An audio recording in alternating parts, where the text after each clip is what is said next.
have done quite a few videos on socializing the autistic way, and now this topic came up again in terms of attachment and autism. And I rewatched this older video of mine, and it's actually quite funny.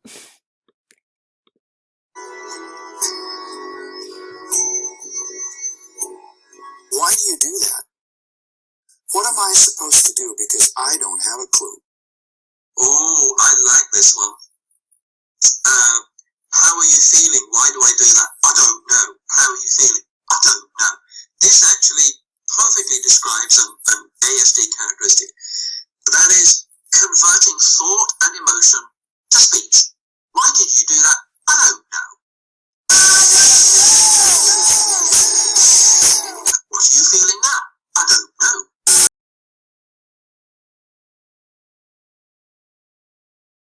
And it's a difficulty converting thought and emotion to speech. However, I have found that those with ASD can be incredibly eloquent in describing their thoughts and feelings by anything else than look at me and tell me. It can be send me an email.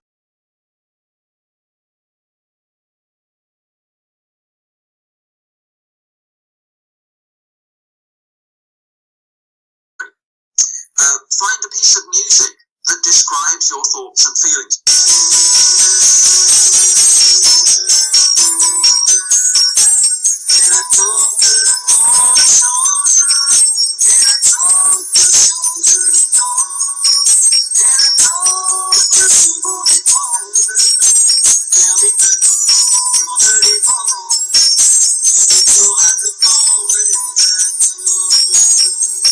Find a scene in Star Wars or Star Trek, your favourite movies, that describe your thoughts and feelings. You foul, loathsome, evil little cockroach! Hermione's magical prowess and book smarts are obvious. She uses her good old-fashioned muggle skills to get the job done. That felt good. Not good. Brilliant. Go to Google Images, type in what you think is the feeling, choose an image that represents the feeling.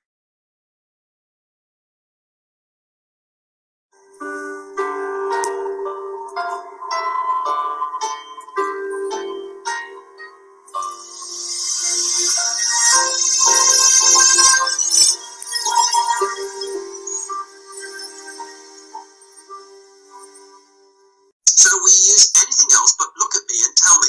This is not being difficult, and the parents need to know it's a genuine difficulty converting thought and emotion to speech.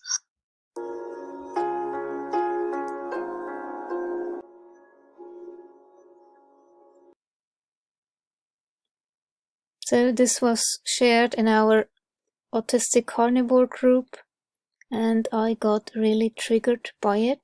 It seems like a good idea actually, but for me it wouldn't be a good thing.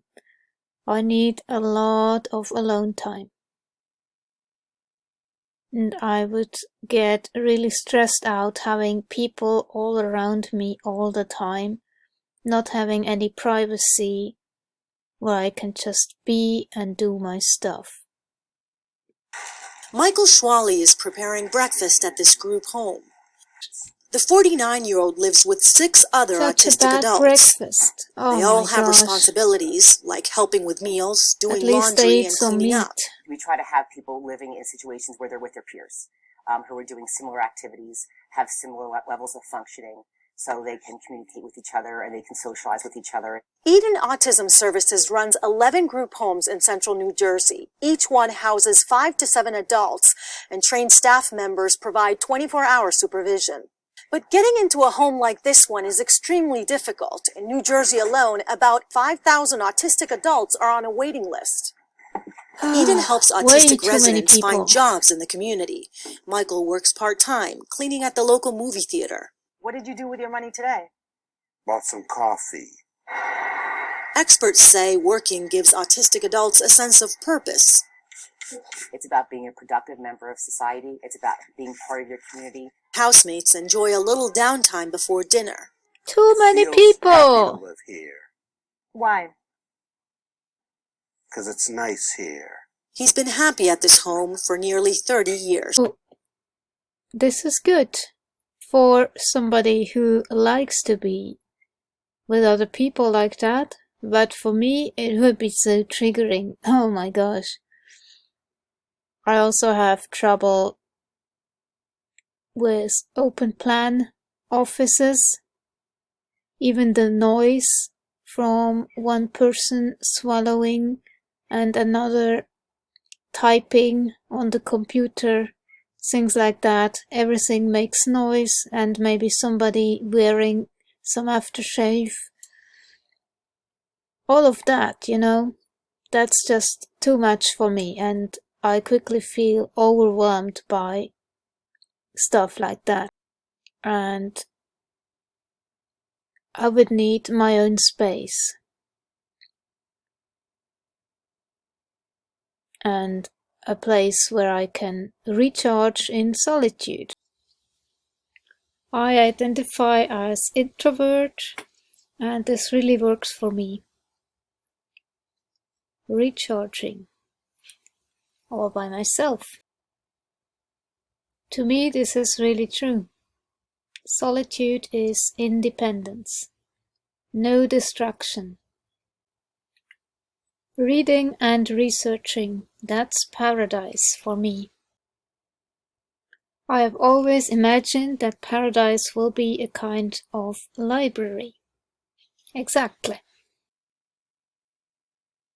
The autistic way of socializing, a completely unique attachment style. I have done a separate video on this, so I will not go too deeply into it. For neurotypical people, this is certainly valid and true that they should be shooting for the green zone, which to me represents the ventral vagal state from the polyvagal theory, where you feel curious, open, and you are also empathic, interested, and all of that. Meaning you are within your window of tolerance. You feel like you can deal with whatever's happening in your life. You might feel stress or pleasure, but it doesn't bother you too much. This is the ideal place to be. The most important of the feelings is you feel safe. When you are within the window of tolerance, and then interacting with other people is rather easy. It's not a struggle right then at that moment. You feel open and curious, not judgmental and not defensive. And you are present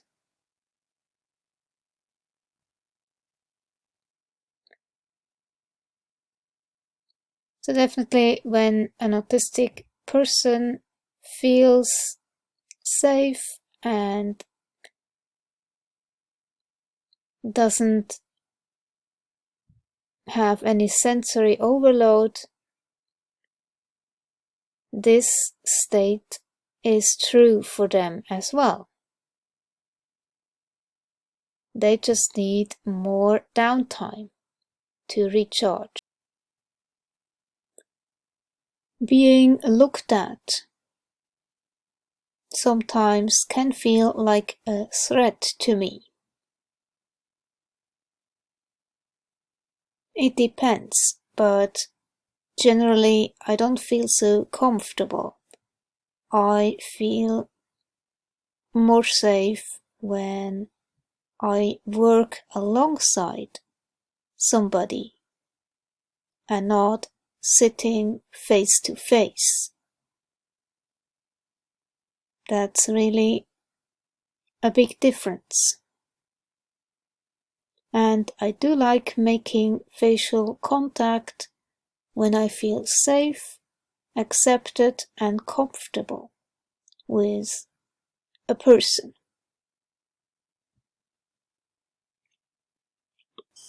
Hello, I'm Donna Williams, and this is a video about attachment and autism. The term attachment usually conjures up images of psychotherapists and the whole refrigerator mother theory, you know, bad mothers, autism, Bettelheim, etc.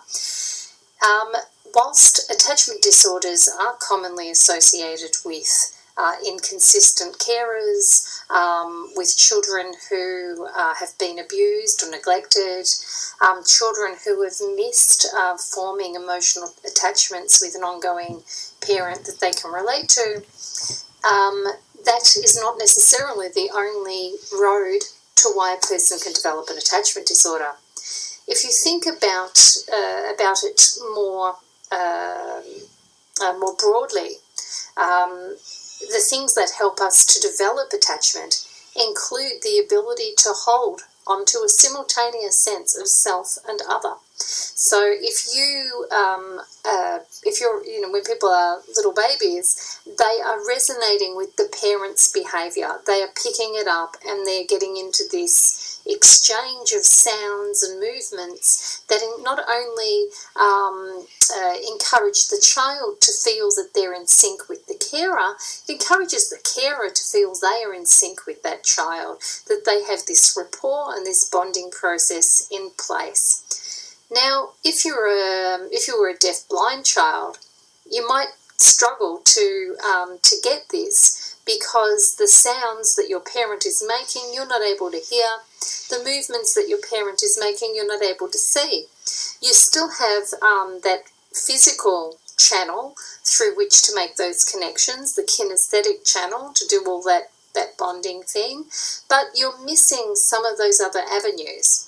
And so similarly, if you're a person with autism and you have a significant auditory processing disorder or a significant language processing disorder, perhaps you might have had an early history of chronic ear infections, you might come from a background of immune deficiency that set you up for constant ear infections, or you just may have inherited verbal agnosias, meaning deafness. Well, it's going to be a very similar situation to the deaf child, except you're going to be able to hear sound that you can't make sense of, sound that you can't easily categorize, sound that you can't easily distinguish the relevant from the irrelevant.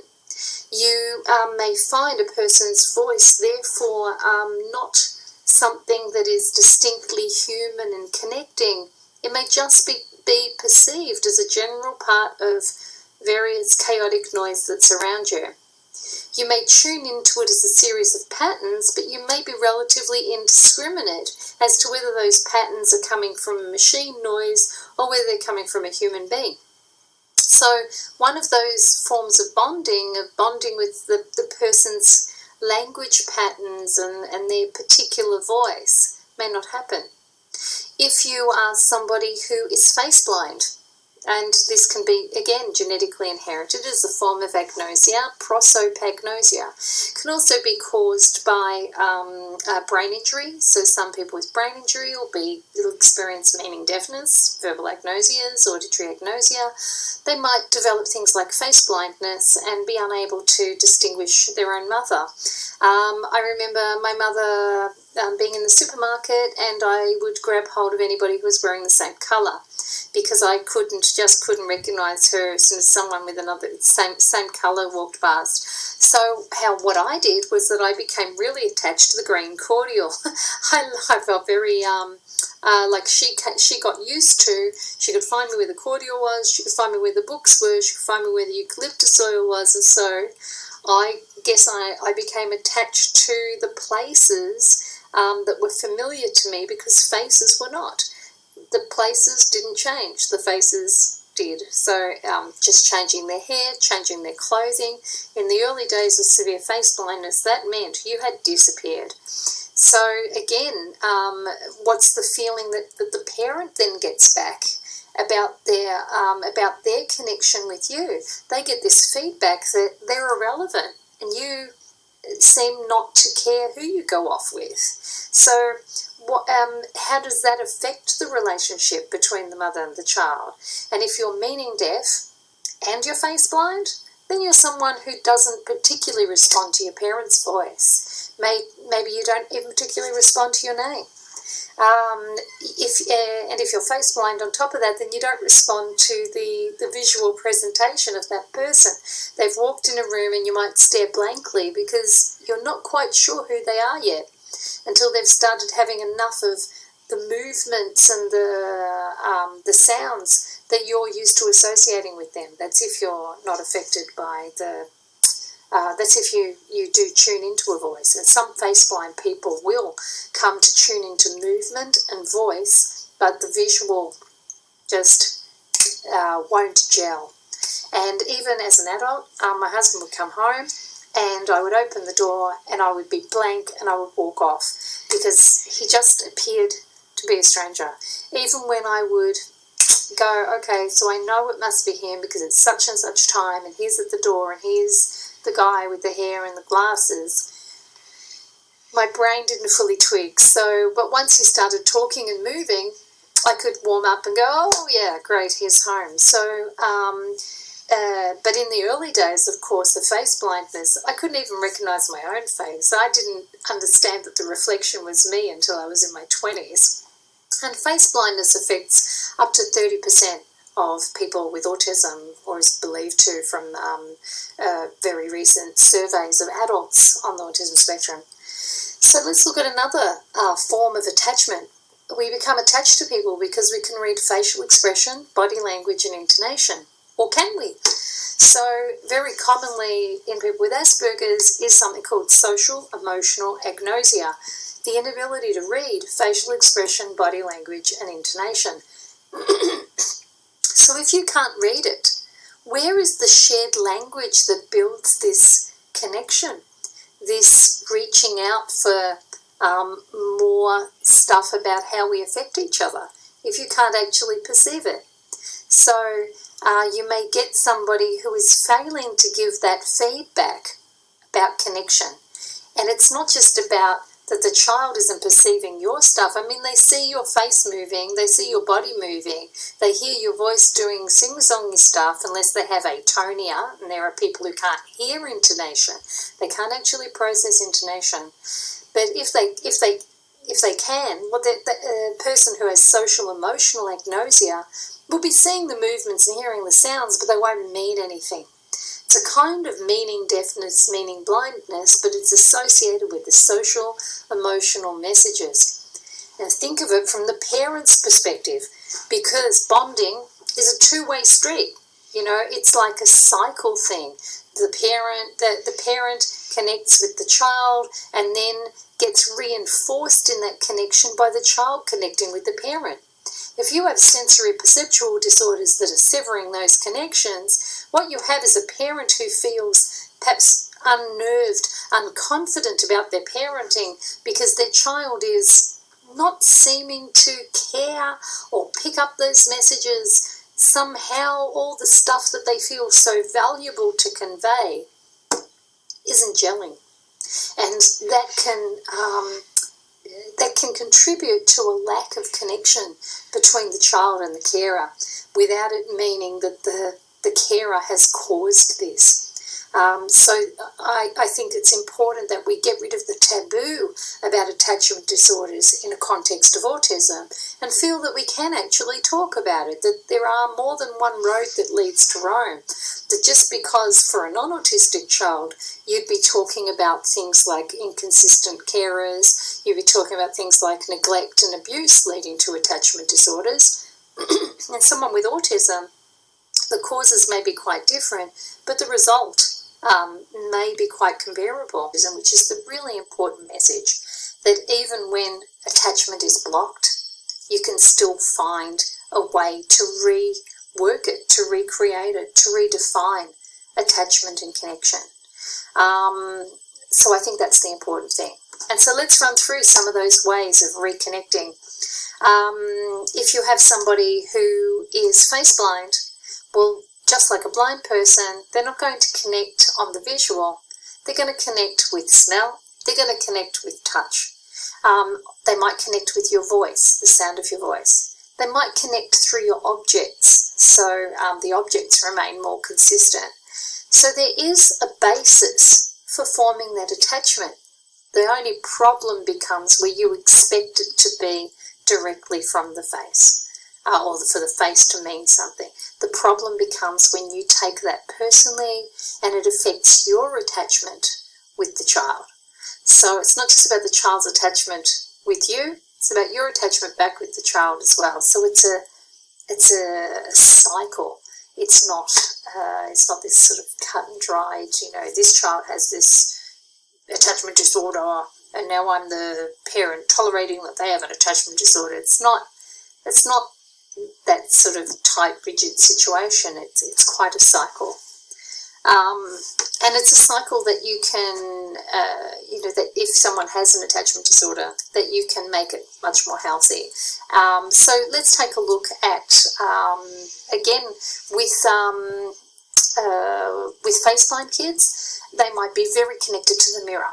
A lot of face blind kids are fascinated by the mirror and they'll stare through their face and they'll be very fascinated by how this person knows all their movements. Instead of constantly saying, that's you, that's you, that's you, when they can't perceive that, which is really very alienating. It's sort of like getting the blind person and say, look at the pictures, go on, look at the pictures. Well, if they can't see the pictures, then how's that going to help you guys connect? So maybe one of the things to do is you get in front of the mirror yourself and you explore your face and you appear to be quite excited about that and you do your whispering at your face and you have your little giggles and they will look and think, I can relate to that. They're having a similar experience to me. So it's that can't beat 'em, join 'em kind of thing where you are getting a shared language, you're getting a shared reality, even if you're not autistic. If you have somebody who sees the part and loses the whole, so they're always interested in objects or small pieces of things or fixated on your eyebrow or whatever, and you want them to see you, number one, stop calling that the autism. Stop wishing and waiting and wanting for that to disappear, because simultagnosia may be with them for the rest of their life. I mean, there are ways that you can help glue vision together for people with simultagnosia, and I have a video which is called Battling with Books that looks at tinted lenses as a way of cutting out an amount of incoming information. It leaves the brain more time to process what's left more cohesively. So certainly changing lighting conditions. So for me, I will see visually more cohesively when there's less light, and that's the reason I have tinted lenses as well. So one of the bonding exercises you can do with someone who has that type of issue is you can play with cellophane, coloured cello, and you've got the blue and you've got the red and you're looking at a red world, a blue world. You can make cardboard boxes and put coloured windows in them. So you can get very cheap coloured sunglasses from the $2 shops and explore and play with these, not as a therapist fixating on a person who has a problem, but as somebody who is sharing a sensory perceptual reality and helping this person to know they are not a freak, they're not in another world, they are not unrelatable. You've worked out what's going on with them and you know how to help them look across at somebody else who is behaving as if they have some awareness of that reality, that they have a shared experience with it. People who have simultagnosia are very good at relating through objects. So it doesn't matter if they're not getting the visual meaning from it. If they've got a toy and they're playing with the wheel rather than the car, or they're bending the toy's legs and they're not perceiving the whole toy. You're still having a shared experience of the movement, the textures, One of the things that may help them to perceive these things as more whole is when you move the small object further away, it's more visually cohesive. So I will try and find an object right now. Let me see. Okay, so here's one. This is it's a compass. Okay, so and it's interesting because I have difficulty recognizing what things are because I have to be touching them, and then when I've got the feel of them in my hands and the movement, I can remember what they are. So there's a relationship, if you like, between meaning blindness and agnosia related issues. But when it's up close, it's much more difficult for me to get to grips with it visually as a whole. And yet when it's far away, I can quickly perceive all of its parts within the sort of combined whole of it. And so by doing stuff that's near and far, taking objects, putting them across the room to perceive them, going, getting them, swapping them over. So exploring their world as though you understand their world. If you're bonding with somebody who has meaning deafness issues, then you can play with sound. You can get your, the inside of the carpet rolls with the tubes and make, play with the slowness of sound, or the quickness of sound. You can play with the way that you can make things louder and softer, play with modulation. You can play with way, play with the patterns of sounds. It doesn't have to all be about work, therapy. Why not play with sounds? Singing, drumming together, these are playing with sounds. Why are we so afraid to get away from just the constant expectation? Because being able to join someone in their own world through play is a fabulous thing, and it reassures that person that they haven't arrived on the wrong planet. If we get emotions right, we'll have fewer problem behaviors.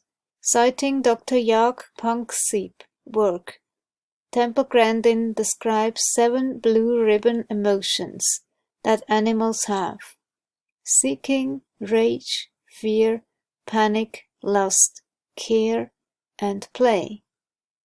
When referring to these emotions, the words are in all capitals to help with specific meaning.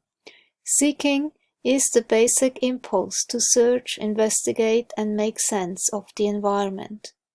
Rage. When I am overwhelmed by something or some situation, the first reaction is vicious rage, which needs to be released by smashing things or hitting my sandbag. There is also a softer way to release rage. You can grip a towel and then squeeze the shit out of it, but then release again, and then squeeze again, all you have.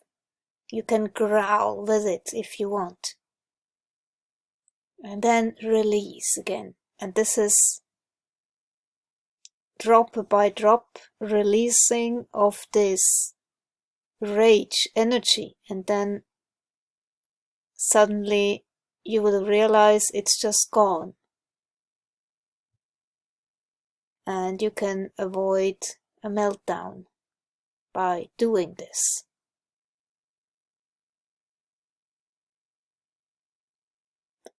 Rage. Dr. Pankseep believes that the core emotion of rage evolved from the experience of being captured and held immobile by a predator. Stimulation of subcortical brain areas causes an animal to go into a rage. Rage gives the captured animal the explosive energy it needs to struggle violently and maybe shock the predator into loosening its grip long enough that the captured animal can get away. The rage feeling starts at birth. If you hold a human baby's arms to his sides, he will become furiously angry. Frustration is a mild form of rage that is sparked by mental restraint when you can't do something you're trying to do. That's why you feel mild anger when you can't unscrew a tight lid from a jar, or when you can't solve a math problem. In one case, the action of opening the jar has been restrained, and in the other, the mental action of solving the math problem has been restrained. Frustration from mental restraint evolved out of rage from physical restraint. And with autistics, I would say this is very similar. When they start getting irritated or even starting to hit somebody, it's because they feel extremely stressed or frustrated. Fear is an emotion that probably doesn't need a lot of explanation, but is in response to not feeling safe and feeling that one's survival is threatened. Panic refers to the social attachment system. When babies are separated from their mothers, this system kicks in and we hear distinctive separation cries from the babies. Lust refers to sex and sexual desire. Care is about maternal caretaking and love. Play system produces feelings of joy and is associated with the spontaneous activity of the animal. Quote, "In Animals in Translation, I wrote about animals having autistic savant skills. Several scientists have challenged us and do not believe it. They say that it can't be true because people with autism are damaged and animals are normal. This is irrelevant. The memory feeds of food caching animals that can remember the location of hundreds of food stores are highly similar to the ability of some people with autism to memorize every street in a city. My theory is that savant-type skills occur when memories are sensory-based instead of language-based. Language leads to abstractification and loss of detail. Animals naturally lack language, and autistic people have language problems because of a disorder. But in autistic people and animals, the cause of sensory-based memory is the same: thinking and remembering in pictures instead of words. It is definitely possible to have episodic memory in pictures instead of words. I have many visual memories of specific events. Temple Grandin. They are understood. There are adults who can guide them through this world, who understand what's going on with their sensory stuff, and those adults are willing to work from that reality as part of a social activity. If you have being in a shared activity that you're doing alongside of each other that does not involve having to read each other's facial expression, body language, intonation. Because if they don't feel like an alien, if they feel understood, if they feel not just understood by a therapist or someone watching from the outside, but they feel understood by someone who has issues the same as them, the same kind of system, they'll feel like a normal human being. They won't feel they have pathologies. And this is a great basis for them letting that stuff take care of itself and getting on with developing as a person and investing in their personhood. And that's what you're doing when you meet them on their own wavelengths. You are recognizing their personhood. You're getting past the condition, getting past your role as a carer or therapist or whatever. You're meeting them as a person to person, and that's what bonding really is about. Think about how you're going to make your interaction less cluttered so that the person is less overwhelmed and therefore is less likely to be triggered into the involuntary avoidance, diversion, retaliation patterns of exposure anxiety. Is your style palatable? We're not all like dogs, wagtail, eager, lap it up, more, praise, attention, recognition. We're not all like that. Some of us are cats, naturally like cats. And if we have information processing problems, we're more likely to take things in small doses, to be quite reticent. This thing of, if I am free to leave, therefore I can stay. And so people who are more cat people, they're going to need an approach that is less directly confrontational. So you might find that by just being quietly in their company, being with them in parallel instead of constantly working on them, fixating, trying to force out every little piece of response that you can get until they've attacked themselves, that's actually not going to be conducive to them discovering why they want to be alive, why they want to pursue information, why they want to get more interaction. So sometimes less is more. And with exposure anxiety, it's all about playing hard to get, keeping things small doses, always leaves the person wanting more. And if there's an indirectly confrontational way of doing things, then you do that. You become self-owning. You stop being the invader. And just by breathing and getting into that rhythm, you will have the ability to discover just how in company we really can be when we're in the company of ourselves. And that can be a really bonding space. Bonding is not all about how can I invade you, how can I take from you, how can I engulf you, how can I entangle with you, how can I own you, how can I show you off, how can I be proud of you. That's not necessarily a bonding thing. For some people, they'll thrive on that. They'll say, oh, that person's so proud of me. Oh, I reflect really well on them and it makes me feel really great. No, and not for all people. We're not all like that. And some people are really so irked by that it causes them a whole lot of defense mechanisms, including becoming more schizoid and cutting off from the constant gush, fuss, intimacy, entanglement thing. So don't believe that's, that if someone's defending against that's all the autism and it needs to be crushed and it needs to be defeated. Because maybe that's actually a really wonderful message to you about how you could become more self-owning, more in your own space. Do a bit more breathing with life and expectation, and find that connection in the quietness by being in parallel with somebody. And that's actually a real gift that they're offering you that you may not be noticing. So when we're talking about bonding, it's also about compatibility. It's about finding how you're going to adapt to this particular personality.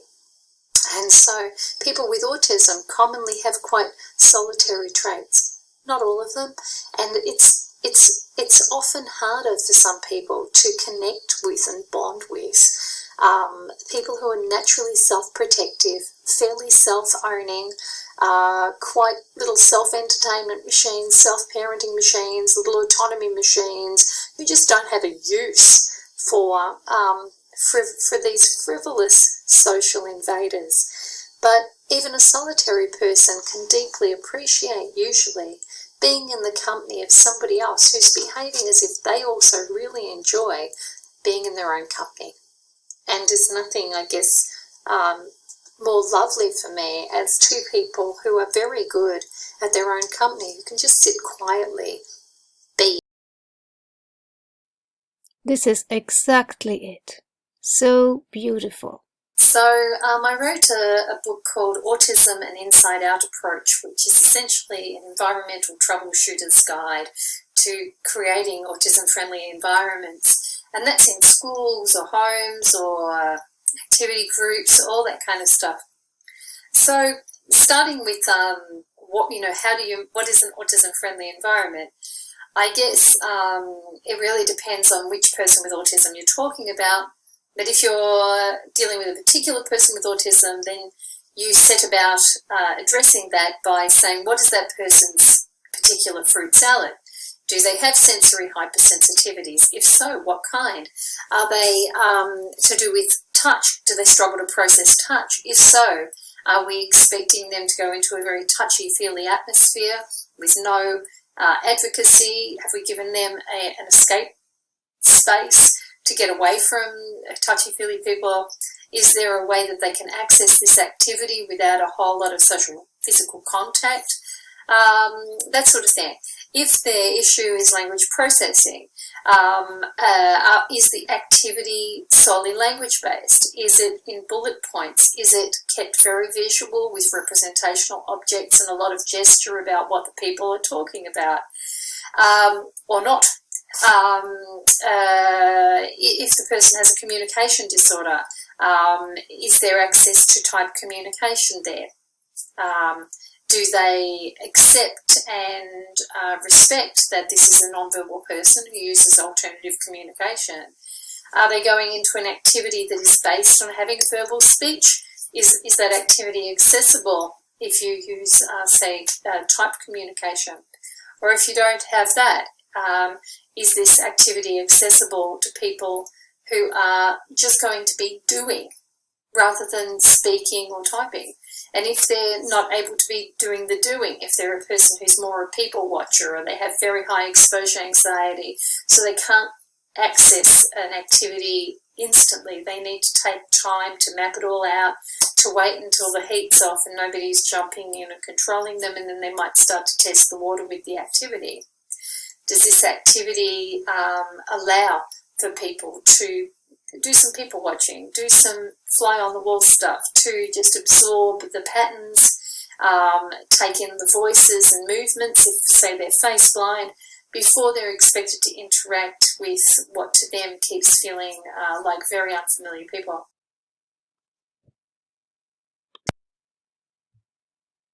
What is very important when taken as a general approach to treatment without addressing the experience and humanity of the individuals, it is supposed to be helping. It can also be perceived as an instrument of devaluation. The isolated application of purely behavioral technologies neglects the spirit of the individual, effectively adding to a vulnerable person's traumatic burden of stigma and further alienating them from mainstream society. Autism creates a desperate need in a person to be validated and overcome stigma. Any treatment or relationship that adds to stigma with further invalidation, making the individual feel unheard, not good enough, or that their personhood is not being acknowledged, undermines its helping potential and becomes further dehumanizing. Doing harm does not always involve negligence or overt abuse and can come in subtle forms.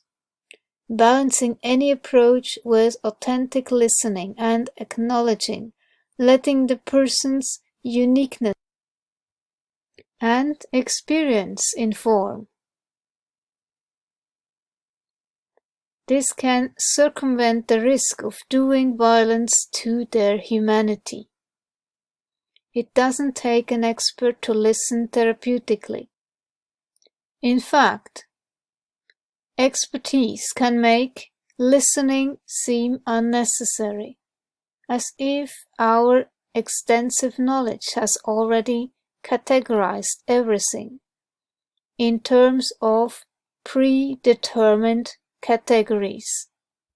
The business of being an expert can make listening seem like a time-consuming luxury. This is an unfortunate perception, because authentic, open-minded listening is the most important tool of stigma control. Gordon Gates. Autistic face blindness. It is what so many autistics face. Most are bullied at some point of their lives just for being different, sometimes face blind, meaning blind, maybe not so good at sports, having coordination issues. The late Donna Williams explains the non-direct approach very well. A lot of people with autism and Asperger's syndrome have social emotional agnosia as part of their autism fruit salad. For me, I feel quickly distracted when I'm doing something and then somebody is talking into my ear while I'm doing something. I can either listen to what the person is saying or I can continue doing what I'm doing, but not both at the same time. It feels rather intrusive to be interrupted while I am in the middle of something. I would prefer to be left alone until I have finished what I am doing. That's nothing personal. My brain just feels overwhelmed by too much input at once. I make mistakes when being talked to while I am writing or typing. There are definitely overlaps with CPTSD, and many autistics actually also have PTSD from being socially different and never fitting in, probably being bullied for it at school or mobbed at work later in life. Unfortunately, it's still being pushed onto autistics that they should fit in and appear normal. And this is so outdated. It's actually traumatizing to do that to an autistic. I always compare that to wanting a cat behaving like a dog. It doesn't make sense and it will never work. As simple as that. It is not about autistics become normative, but rather autistics finding their own ways to cope with an environment that does not understand their being different.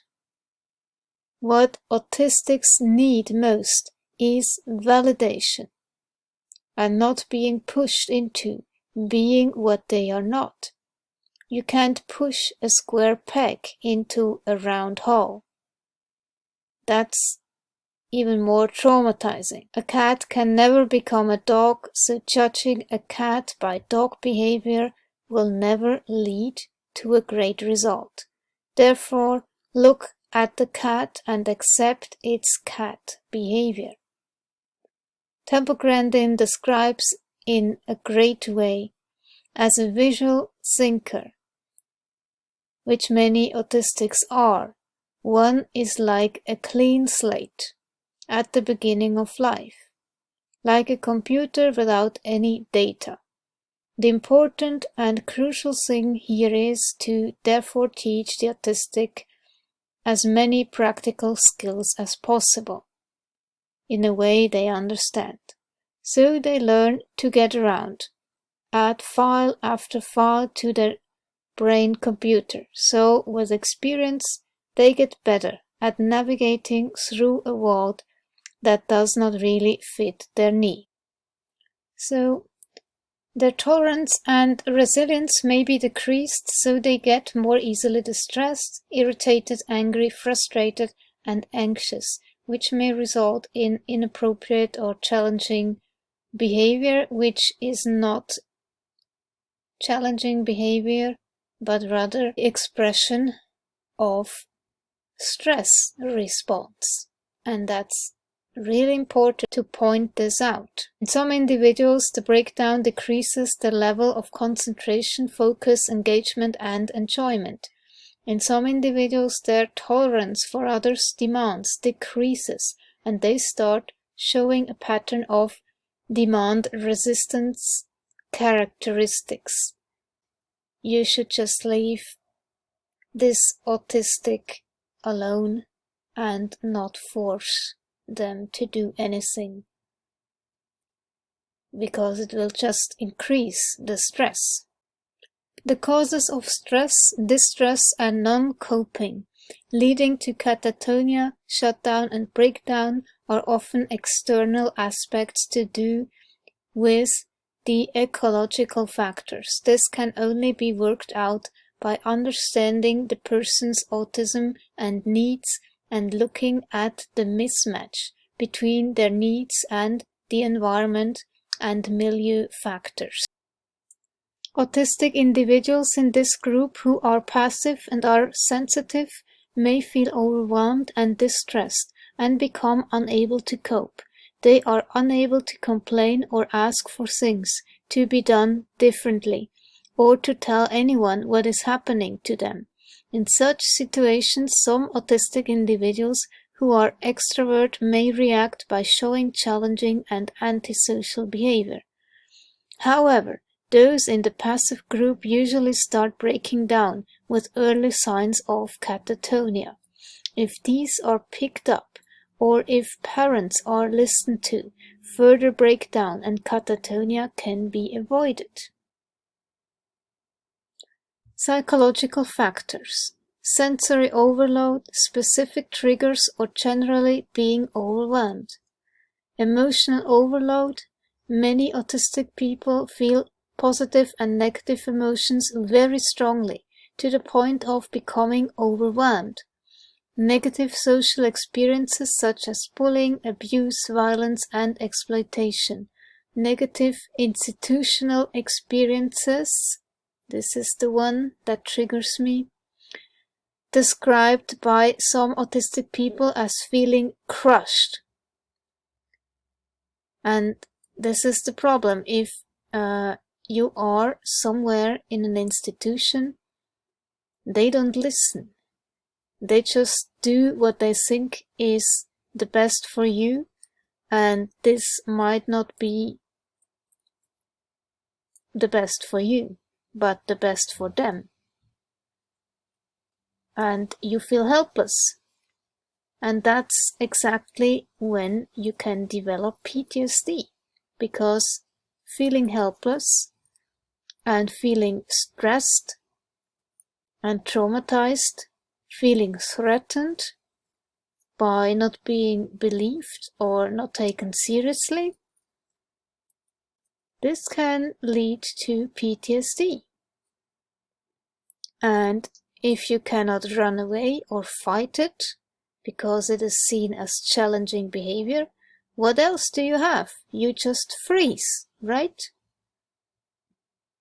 And I still keep wondering if catatonia is actually the extreme form of shutdown freeze, because there is no way out.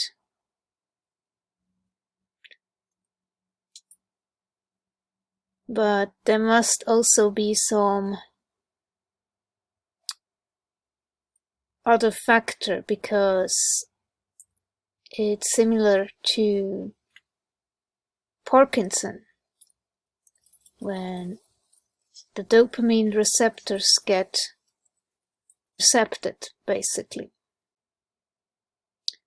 Lack of diagnosis of autism, especially in high-functioning people, feelings of pressure, guilt, and underachievement, in very intellectually high-functioning girls especially, yes, not coping when the normal cognitive and logical strategies do not work in novel or unexpected social situations, relationships. This affects high-functioning individuals, especially girls, who have been able to get by without a diagnosis of autism by masking their difficulties with cognitive strategy. In this regard, it seems barbaric what the Judge Rotenberg Center is still doing to this day. This is a trigger warning. I get so triggered by this myself. They allow the Judge Rotenberg Educational Center in Canton, Massachusetts to continue using shock devices on its residents. July 9, 2021. A federal appeals court in Washington, D.C. overturned the U.S. Food and Drug Administration's ban on the use of electric shock devices on people with mental disabilities by a Massachusetts residential school. The judge's 2-1 decision this week will allow the Judge Rotenberg Educational Center in Canton, Massachusetts to continue using shock devices on its residents. We turn now to a different kind of storm, this one brewing over a school in Canton, Massachusetts. It's a school for children with disabilities which uses painful skin shocks to punish misbehavior. 3 years ago, we were provided rare access inside the school, which has now come to the attention of the United Nations. The UN calls the so-called treatment torture and has called on the Obama administration to investigate. That's right, and you're in one token, okay? Could this classroom for special needs students on a leafy campus in Massachusetts be a torture chamber? Which clock is 3 o'clock? According to the United Nations, the answer is yes. Okay, you ready? Yep. That's because of the brand of teaching practiced here, electric shock. They gave me a sample. I'm glad it's over. That's right. About half of the 220 students here, who have a variety of disabilities and many of whom are violent, are regularly hooked up to the device in this backpack, which delivers an electric shock when they engage in forbidden behavior. The device is simply a device that has absolutely no side effects and is extremely Go effective fuck as a corrective yourself. procedure to encourage children not to show violent behavior, not to show self-abusive behavior. Trust me, it hurts, but that's the idea. The shocks are punishments meant to help the children learn and keep them from hurting themselves or others. I mean, you just don't see this kind of dramatic, immediate improvement This is in, so I think, backwards. most behavioral projects. Dr. So Matthew wrong. Israel runs the Judge Rotenberg Center.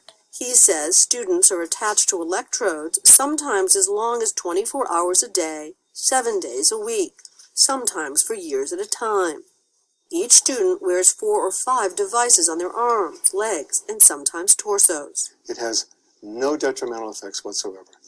Bullshit! It's intended to hurt, and if it didn't hurt, it wouldn't be effective. You We spoke to Dr. fucker. Israel when we visited the Judge Rotenberg Center back in 2007.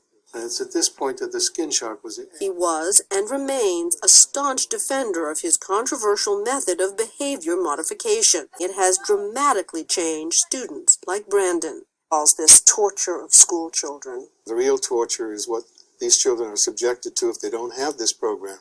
They're drugged up to their gills with drugs that cause them to be so sedated that they essentially sleep all day, or they end up in state institutions or warehoused or in jails. The skin shock is not used until a court and the child's parents have approved. Dr. Israel maintains that for a small group of deeply troubled students, it is both appropriate and effective. But it doesn't come cheap. The school costs $200,000 a year for each student. largely paid for by tax dollars. Quite confident that the procedures we hear are all based firmly on the professional literature of behavioral psychology. Building a big reward area, which is like an arcade. His theory of reward and punishment is based on the work he did with the psychologist B.F. Skinner, I'm going to use this switch. who he studied with at Harvard. We go to the gift fair. And in addition to the shock devices, he also showed us the reward room, where students can buy prizes with points earned for good behavior. For years, Massachusetts State Senator Brian Joyce has tried to shut down the school without success. If this same treatment were allowed on terrorists in Guantanamo Bay, there would be worldwide outrage. Now the United Nations agrees with him. The UN's top authority on torture says the prohibition on torture is absolute and has called on the Obama administration to launch an investigation into the school. Andre's now 29. His mother, Cheryl McCollins, settled a lawsuit against the center, but says her son has suffered permanent damage, and she wants shock treatment outlawed. It doesn't work. Shock them out of autism, what is that going to do? Inflicting pain, it's like you're making the injury worse. The center says it no longer uses the restraint board in combination with shocks, but they insist a program of electric shocks, shocks they compare to a bee sting, works better than medication to stop people with severe disabilities from injuring themselves or others. They point to residents such as 20-year-old Joshua Wood, who has severe autism. His parents are Sharon and Roger Wood. He would just go into severe rages that he could not control. He would grab his head and cry, and so my daughter, ourselves, we would hide, lock ourselves in the bedroom and just hope that Josh wouldn't hurt himself. So when they talk about parents being desperate, I mean, you evidently know exactly what that feels like. You have to understand the entire journey. From day one, as a parent, you do everything imaginable, unimaginable, whatever. I mean, sometimes you grasp at straws. Has he told you what it's like? He's nonverbal. Have a hug? Hey. Give me a hug. High five there, buddy. All right. Joshua's parents say he's now able to participate in activities like this lunch set up by the school. I was just so thrilled to see the difference in him and to be able to see him smile that I was just like, this is a godsend. As he ate, a staffer with a remote control for the shock device stood nearby. Have you seen him get shocked? No. Neither of you. No, we've seen him like right after, and he's been totally fine, like when we've come to visit the school or come to pick him up. Jennifer Masumba says parents don't see everything that happens at the center. She says shocks were often given at random, and she says her own mother did not know she went through experiences similar to that seen on the video of Andre McCollins before she left in 2009. It's so scary. I would ask God to make my heart stop because I didn't want to live when that was happening to me. I just wanted to die and make it stop. Do you think that the students fear the shock? No, I don't. Glenda Crooks is the center's director. When you put that device on them, they're not hurting themselves anymore. They're not hurting other people anymore, and their affect just changes. Like, no, I don't think they're afraid of it. But it is painful to them. It is painful. It is painful. This lady is seriously ignorant. Maybe deliberately.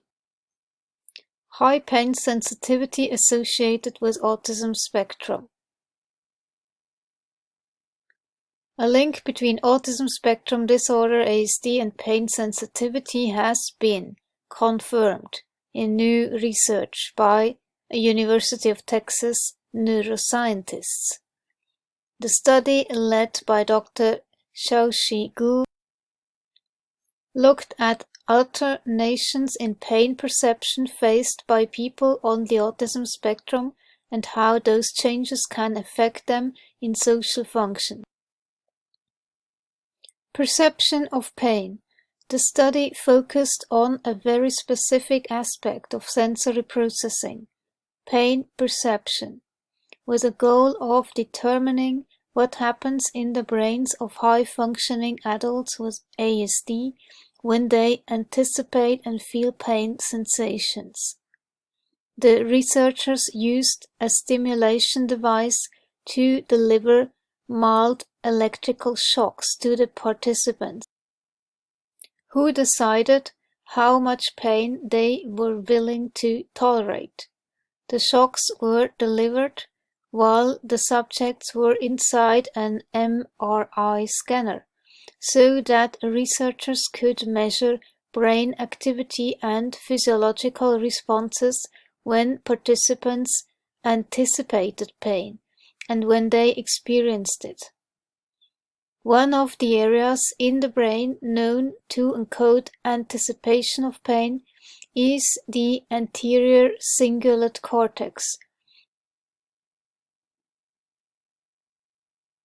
As participants waited in the scanner before receiving a pain signal, researchers could see this part of the brain light up.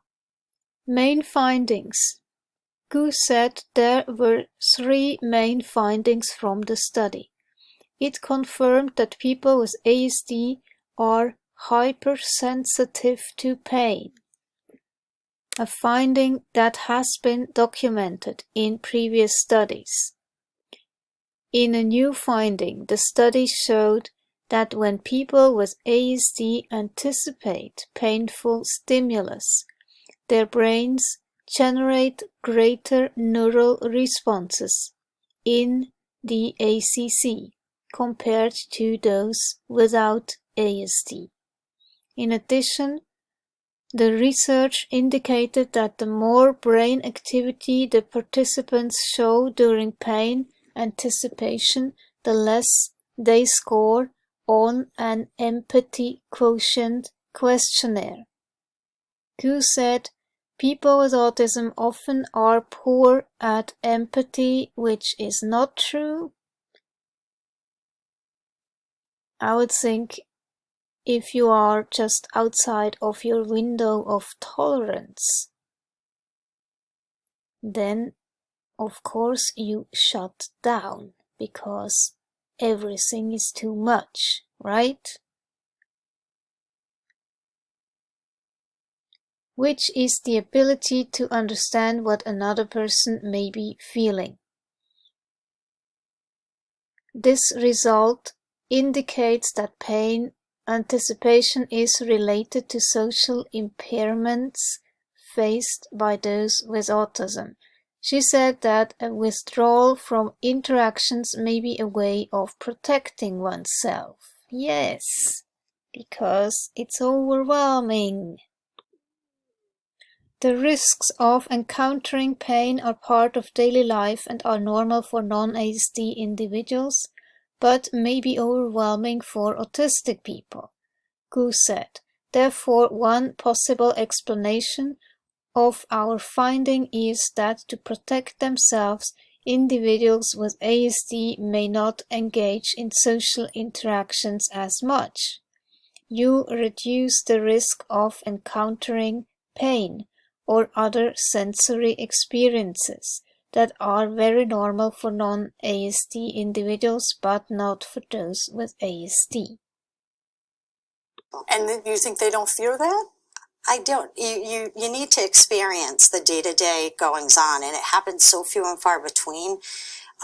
It's very rare that someone gets an application. They know what they get the application for, so it's not a fearful thing. It's easy to control people when you hurt them. That's easy. That's all they've ever done.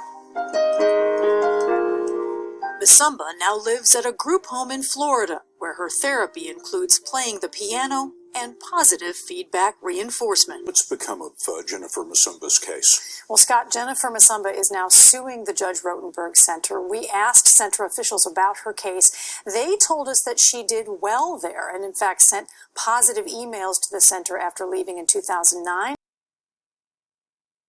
Which can be easily explained by Stockholm Syndrome. Stockholm Syndrome isn't a psychological diagnosis, instead it is a way of understanding the emotional response some people have towards a captor or abuser.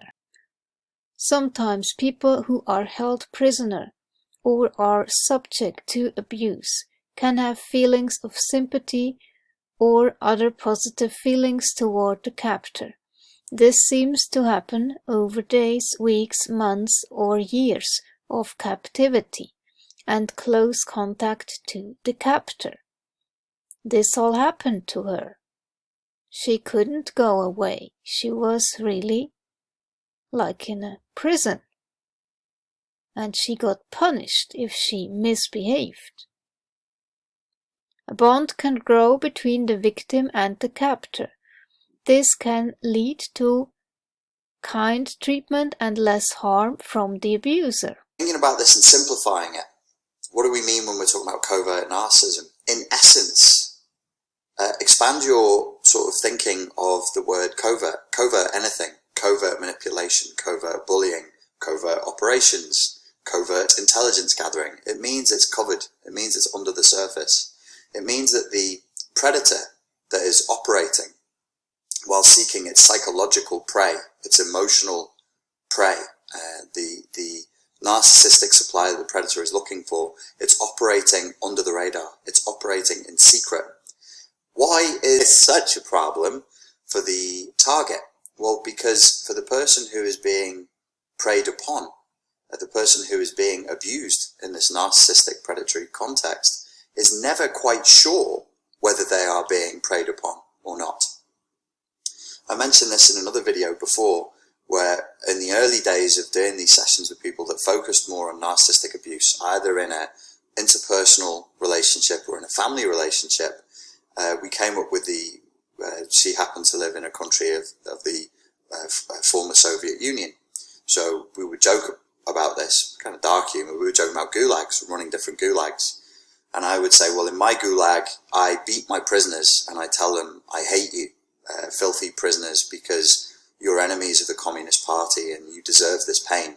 And every day at 4 o'clock, I hose them down with cold water and then give them a good beating.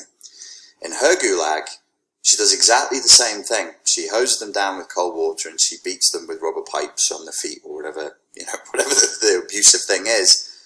But she tells them that she loves them. She tells them that though they're enemies of the Communist Party, they were mistaken, they were confused, and that she loves them and that she wants to accept them back in to the fold, into the warm heart of communist brotherhoodness. Now, you might think this is a silly example, but this actually did happen. The very term brainwashing that we use in English is an anglification and bastardization of a Chinese communist term that I think was either called, I think the word that they use in Chinese implies mind or heart, heart washing, cleansing the heart, that because the word in Chinese will imply heart, mind and spirit, cleansing the heart of impurity, of impure thoughts against the Communist Party. Why is it so much crueler in the gulag, where they are told as they're being beaten that they're in the ministry of love, not in the ministry of torture, as in 1984? Why is that so much crueler? Because if you are allowed to call abuse, abuse, if you are allowed to say, yes, I am an anti-communist, beat me all you want, you filthy communist swine, I stand in opposition to you, then your spirit won't be broken. You will know who you are. But if you are told repeatedly over days, months and years with constant exposure that you are not being beaten, that you are not hated, that you are loved, and that this is not torture. I'm not torturing you. I'm not punishing you for being an anti-communist. I love you. I am re-educating you. I am washing your heart, my brother, my sister, my comrade, Tavarish. I am cleansing your mind of these impure, filthy, capitalist thoughts that corrupt you and bind you to the great Satan of, whatever the common enemy is. Covert narcissism operates in exactly the same way. I'm not beating you. I'm loving you. I'm not hurting you. I'm your friend. I'm not the predator. I am the prey. They might also create a positive bond with their victims.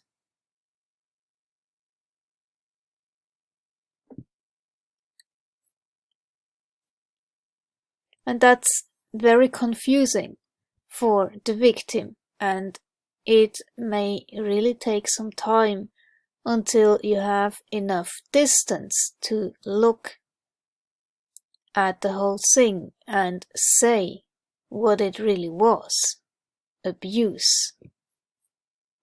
But Jennifer Masumba says it took her 2 years to process her experience there and recover from what she calls abuse. This is called delayed onset PTSD symptoms. It describes a situation where a person does not develop a PTSD diagnosis until at least 6 months after a traumatic event. In some cases, the delayed onset of PTSD can be even longer. For example, some people may not begin to experience symptoms consistent with PTSD diagnosis until years after the experience. And it can be triggered by something that reminds you of what you went through. And sometimes memory is also suppressed because you were in a state of shock while you had to survive. And when you get out of the experience, then suddenly some memories might come back. And that's when you remember, or you come out of this freeze response. So I think that's absolutely normal that it took her 2 years to process this whole experience that lasted for so many years. And she said she still has nightmares from it. For example, one study of World War II veterans found that many had a worsening of their PTSD symptoms or the development of delayed onset PTSD much later in life. Almost half the veterans indicated that the worsening of their symptoms was triggered by major life changes, such as losing a job or family member. This little-known subtype of PTSD is the subject of recent research. Scientists have found that nearly 1 in 4 PTSD diagnoses may actually be delayed onset.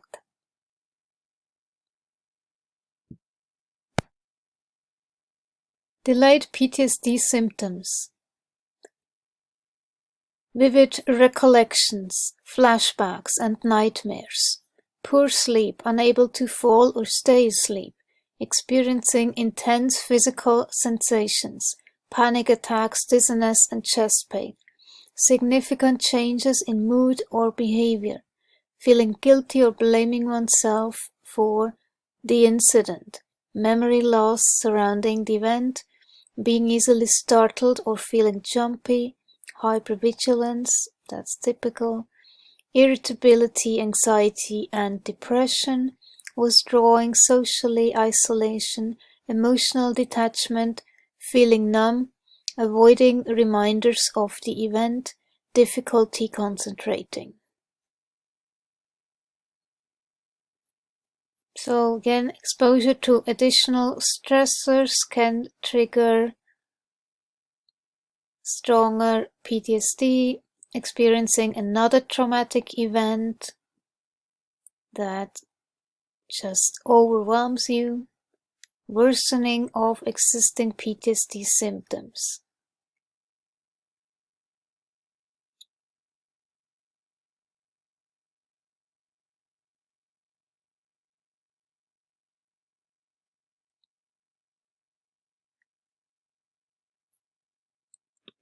To be frank, I was shocked. In your opinion, as an expert on torture, is it indeed torture? Yes. No question. I think I have no doubts about it. It is inflicted in a situation where the victim is powerless.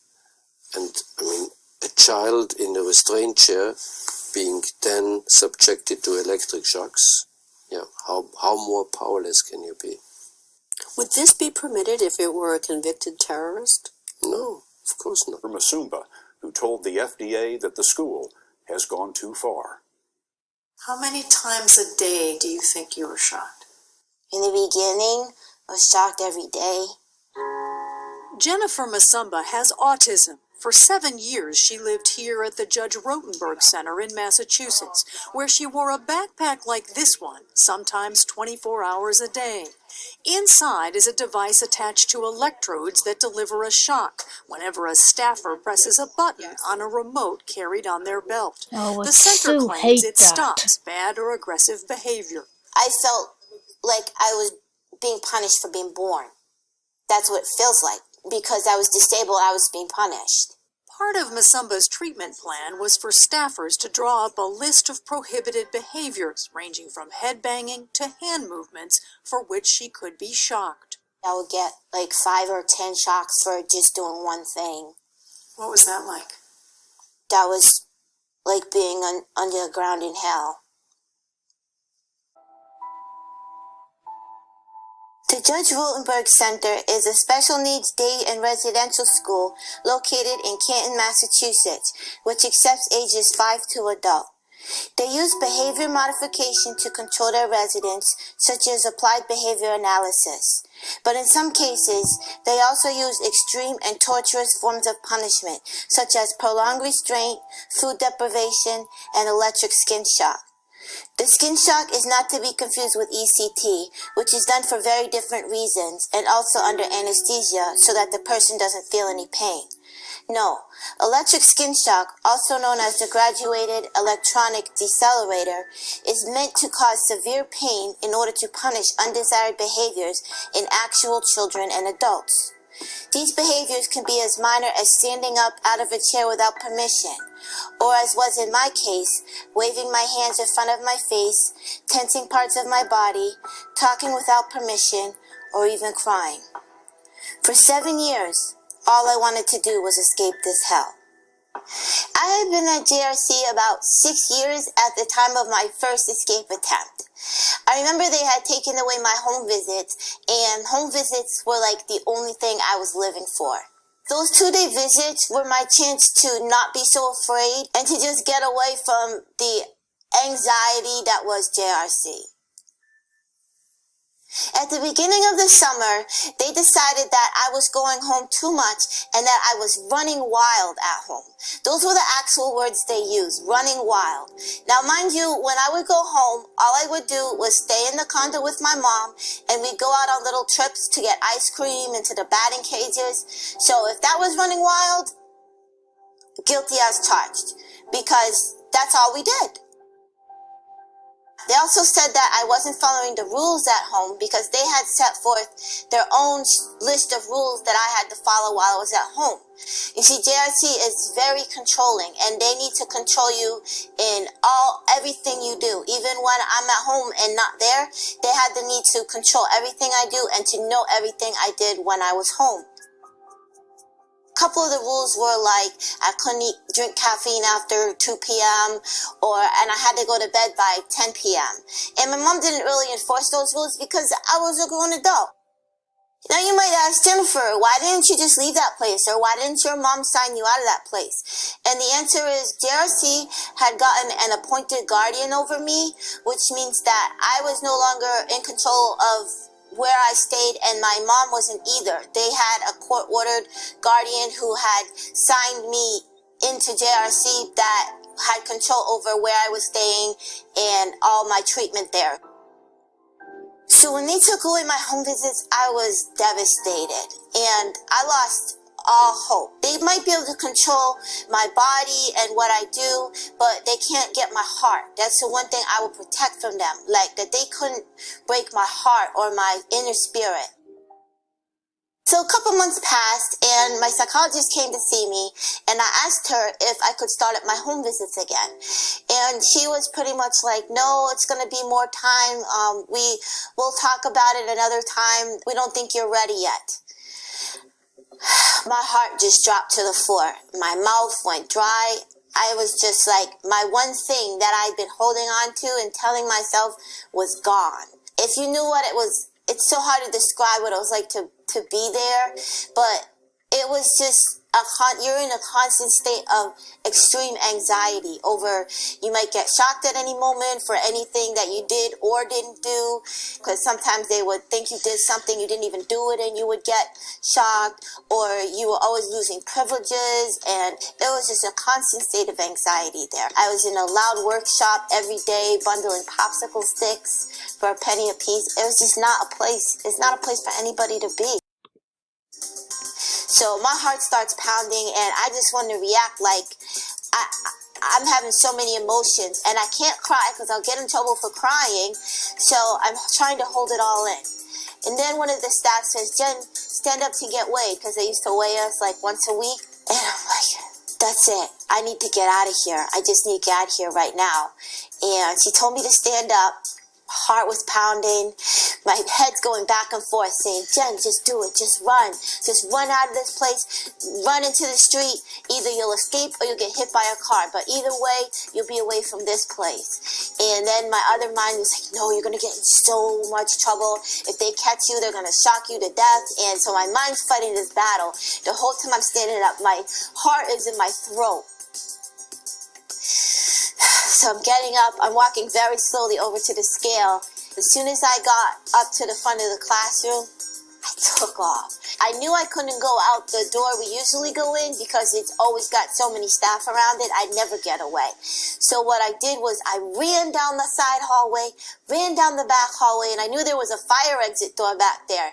As soon as you hit that door, the alarm was going to go off. So I ran down, but when I got to the back hallway, I kind of walked because I didn't want people to notice me running and then they would tackle me down. So I walked through the back hallway. As soon as I hit the door, bam, the alarm goes off and I'm running. And then I realized I have to run up this huge hill. And I'm running, I'm almost to the top of the hill. I'm going, I was in pretty good shape at the time because I used to run the treadmill all the time. But it was so hot and my asthma kicked in. And I got to the top of the hill and I was just losing breath and losing speed near the top. And there was some staff that were outside, and before I knew it, bam, I was tackled in the mulch. And I remember they had just replaced the mulch, so it had that really strong mulchy smell to it. And my face was just in it, and I was like, I am so dead. So a bunch more staff came, and they grabbed onto me and got me up on my feet, and this whole cluster, the head of programming was out there, and this whole cluster of people walked me back inside, and not to my classroom, but they brought me to the crisis classroom that was in the other building, and I really knew I was just in for it. They brought me in the back room, and they're all looking at my sheet and deciding what they're gonna shock me for, and I can only imagine, I'm thinking, they're just gonna get me for everything, just find as many things as they can. Now, I don't know if you've seen any of my other videos, but these shocks really, really hurt. They're like these electrodes that you wear on your body, and you have a backpack with the wires and the batteries are in your backpack. So you have these wires coming out of your backpack, going up your shirt, down your pant legs, and they attach to these electrodes, which are about 6 inches long. And it really hurts. I mean, imagine, have you ever stuck your finger in the socket by accident, or got your finger too close to the plug, and it hurts. But it's worse than that, because it lasts 2 seconds, but it feels like 10-15 seconds, because time stops when you get shocked by these things. The feeling is like this pulsing, pulling, yanking, burning sensation that you get in your arm or leg or whatever spot they've shocked you in. It doesn't go through your whole body. It will just stay on that one spot where they shock you, but it will tear into it, and your whole muscle will clench up like this and raise up, and you have no control over your muscle for that period of time. It's just a terrible pain. I don't know how to describe it. They describe it as a bee sting, but some people will say it's like 100 bee stings. It's not just like a little bee sting. It's like a bunch of bee stings. Unless you've maybe been tasered or something, or really been electrocuted by something, I can't describe the feeling, except it's extremely upsetting feeling, if that makes any sense. It's like, your heart starts pounding and you're sweating, and it's a shock, so it's like a sudden jolt, and the pain is really bad. So I was not looking forward to getting these shocks, as no one ever was looking forward to getting shocked. They decided to shock me for running away, and I don't know what else they added to the list. So I got a few shocks, and then they put me into restraints, which you have to wear around your waist and your ankles, kind of like shackles. That's the best I can describe it, like shackles in prison, except they're like these brown wrist cuffs, and then they lock, and then it locks around your waist, and so it's basically shackles. So they put me in that and sat me in the back room, and that's where I was to stay for a while. They came and told me that I was not coming out of restraints, that I was going to have to stay like that for until further notice, which ended up being about 2 months, that I had to stay in restraints in the back room of the crisis room. And that place was freezing. I had heard kids talk about it before, how cold it was back there, but the air conditioning just blared down, and they had these little cubicles set up where we would have to sit. And there was about 3 or 4 of these cubicles in the back room. This was for like the worst of the worst. If you were the worst at the time, or if you'd done something bad, this is where they would put you. And there was no one back there. Like, it was just you and a staff that would stand behind your chair like this. And they would stand sideways because they act like you're the biggest criminal in the world and you're just gonna jump on them or do something crazy. So they would stand behind you all the time with your devices, which is the buttons that control the shocks, and you can hear it all the time on their waist. I wasn't allowed to go back to the residence with everyone else. I had to go back at 8 o'clock. I couldn't leave till really late, and then I would go back and just go to bed and then come back to school early in the morning, and that was it. I couldn't even really do counting popsicle sticks because I was in these restraints where my hands were shackled to my waist. So they brought me books and things, but really I just sat there and It was horrible. I had to sit on this thing, was on my chair. They had another device they cooked up, and it was like if I stood up even a little bit, this alarm would go off, I guess, in case I tried to run away again, which was stupid because they had a staff standing over me all the time. So I had to sit on this raised up platform on this little chair. There was this much room for my back, so my back was just killing me all the time, and my butt was killing me from sitting on that chair and just never getting up to do anything.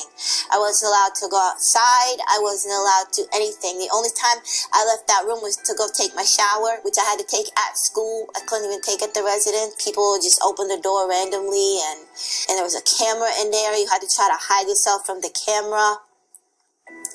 So I was sitting in that back room for about 2 months, 2.5 months, the whole summer, and just kind of withering away. I couldn't eat. I was even more depressed than I'd ever been. I had maybe talked to my mom about once a week, and I really wasn't allowed to tell her anything that was going on because they would end the call if I said anything negative or try to tell her about what they were doing to me. So I had to try to keep it happy and nice, which was really hard because I want to tell her what's going on. So I didn't manage to escape. I put myself in a whole lot of more trouble and a whole lot of more restrictions. But I was kind of proud of myself too, that I finally was screw this. I was just I'm out of here, and I kind of expressed myself.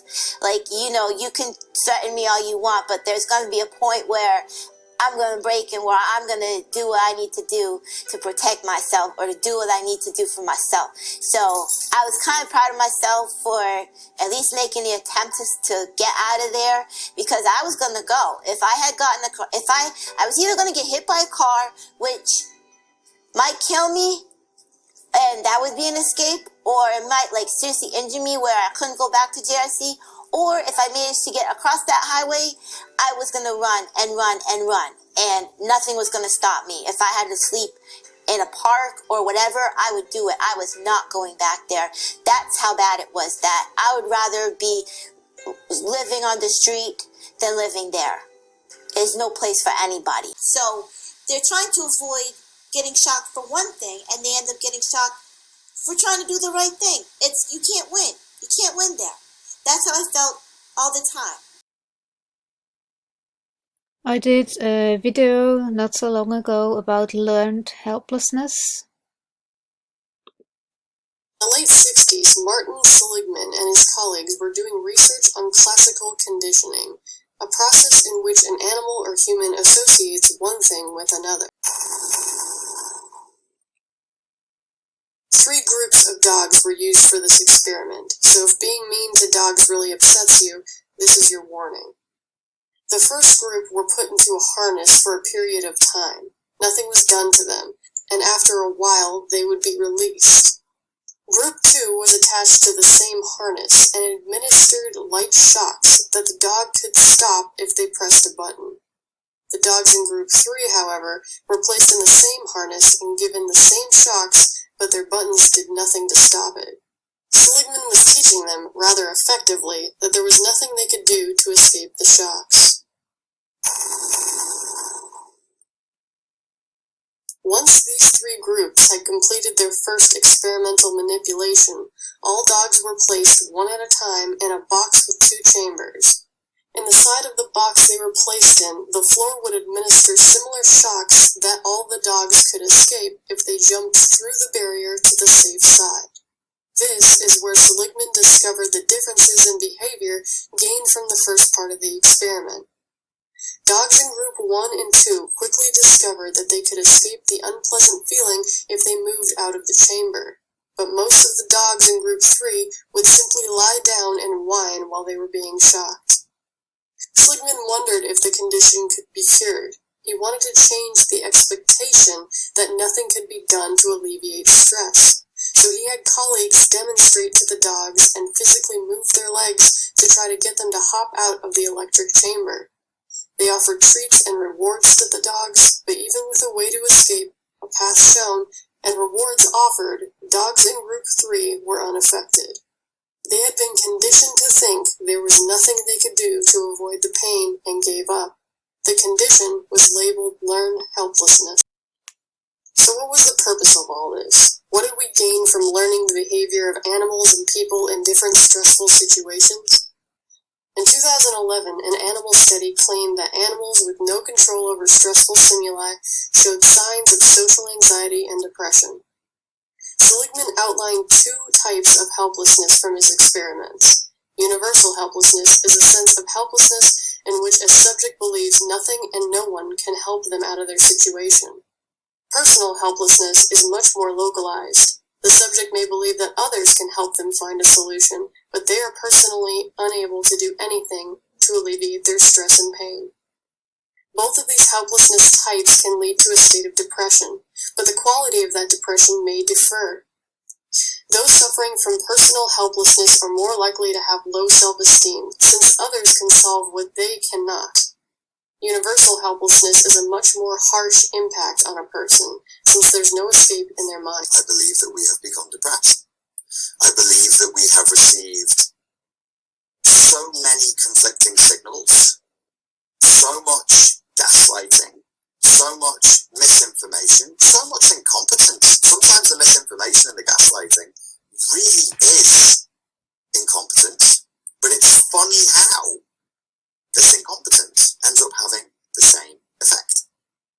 The total demoralization of the human population. People giving up. And I don't know, that's this Mike Oxford talking about the shocks. Advocates Roxanne and Philip on the first night of protests at JRC. They're leading chants, and it's just incredible, guys. Thank you so much for what you are doing. I also want to show you a video, and this is very graphic and upsetting.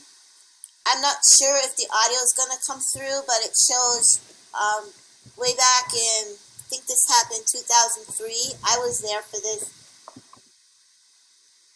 The Andre McCollins was shocked on the board all day. He was on that board all day for about 7 hours getting shocked, which is a practice JRC used to use.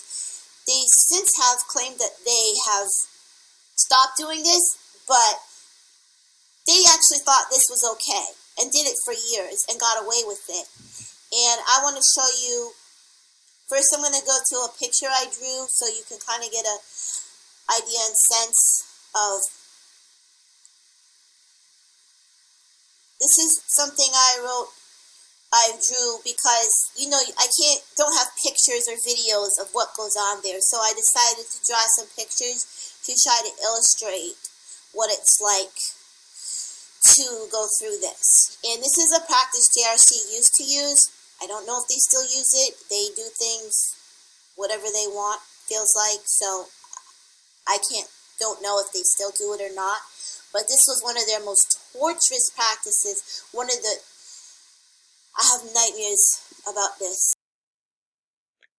Trauma is an extreme form of fear, accompanied by a state of perceived helplessness, and often hopelessness, although we tend to think of trauma as a huge event, like an automobile accident or the death of a loved one. Here we use a definition similar to that of writer Annie Rogers, who defines trauma as any experience that, by its nature, is in excess of what we can manage or bear. Thus, when fight or flight, our first response to stress, fails or is unavailable, we move into the freeze response, the defining sign of trauma.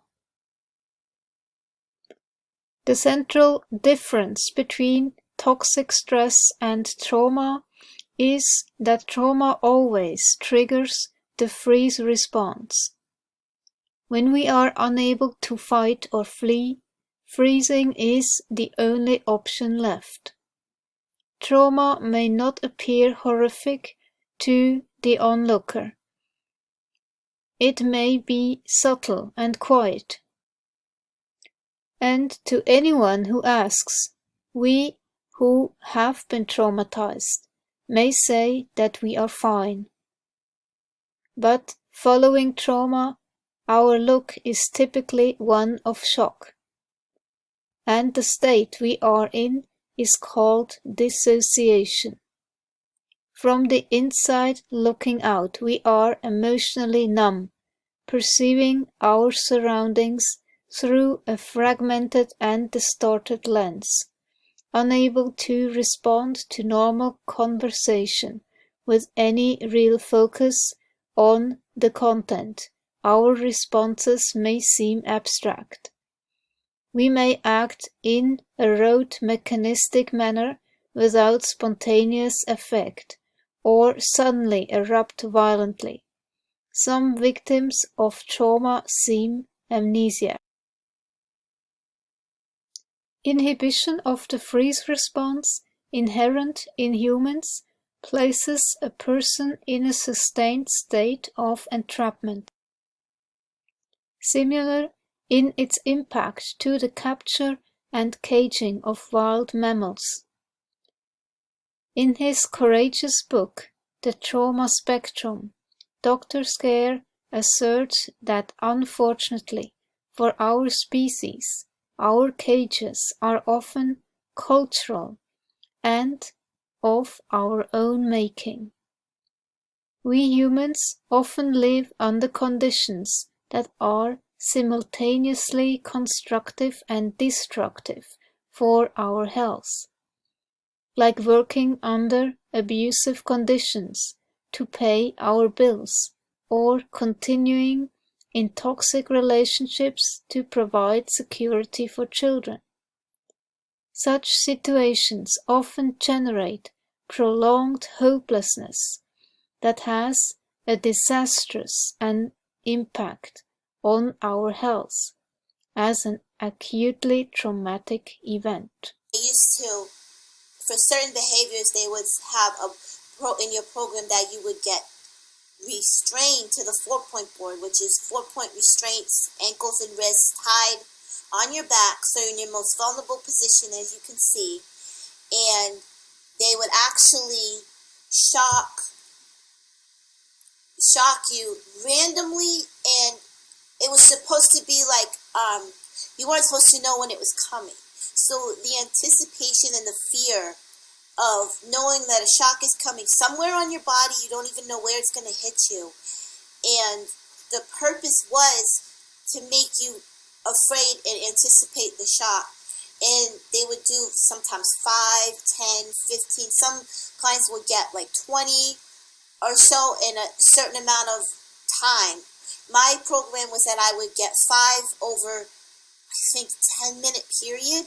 So I would be restrained for 10 minutes, and randomly during that 10 minutes, they would shock me somewhere on my body. They did this to Andre McCollins for over 7 hours. He was receiving shocks while tied to the board in a helmet that covered his face. I used to wear the same helmet, has a mask that covers your face, and he was shocked for over 7 hours. I'm going to go to that video. It's very graphic, so if you'd like to skip this part, this would be a good time to mute it or look away or something. Okay. Screams of pain from a student at the Judge Rotenberg Center as he's tied down and shocked for hours. Good evening, I'm Mark Ockenberg. I'm Maria Stefanos, Fox Undercover's camera, the only one in court today as a jury is given its first look at that disturbing video. Our investigative reporter, Mike Baudet, in that court today. He's here now to give us the latest. What do you have, Mike? Maria, this is the video that the Judge Rotenberg Center in Canton has fought long and hard to keep from the public eye. The center convinced a judge 8 years ago to seal it, and the battle continued right up until it was played in court as lawyers for the center asked a judge to bar our camera from recording it. Well, the judge said no, and now for the first time ever, the public can see for itself what these controversial electric shocks look like in use.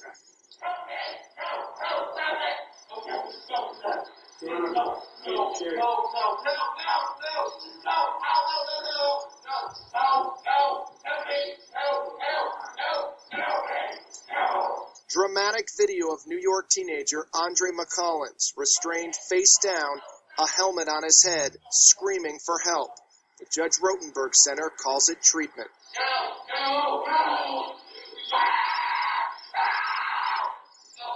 I was shock number 16. Goddamn fuckers. Fuckers. As McCollins' attorney just described, the teenager was shocked 31 times in all that day in 2002. McCollins is suing the Canton-based center, calling it torture. Lawyers for the center and its clinicians say McCollins needed aversive therapy because he was aggressive. Bullshit. There's no question about that. But the treatment plan at the Rotenberg Center and the treatment plan that Andre had in place on October 25 was followed. It was an emotional day for McCollins' mother, Cheryl, who was in court as video was played from the beginning of Andre's ordeal, when he was shocked and restrained after refusing to take off his coat. Those fucking assholes.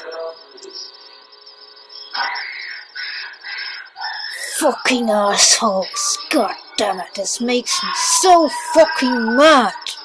I never signed up for him to be tortured.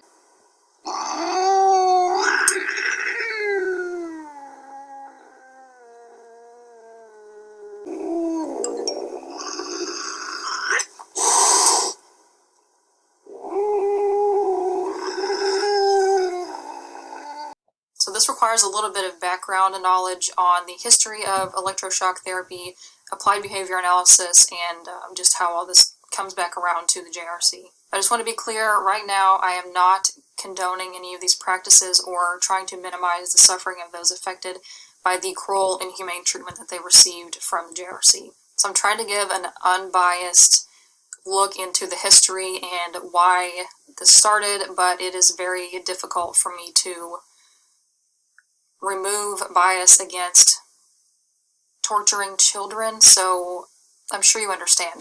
I do want to also clarify right now, JRC is home not only to children but also to adults, so I kind of use student or resident interchangeably here, but they just know that they house people from, I believe their youngest students are in 3rd grade, and they have people, I believe, like in their 40s as well, so like quite a wide range. So recently I found an interview that was originally published in 1974 thanks to a fellow autistic talker, that's a person with autism on TikTok.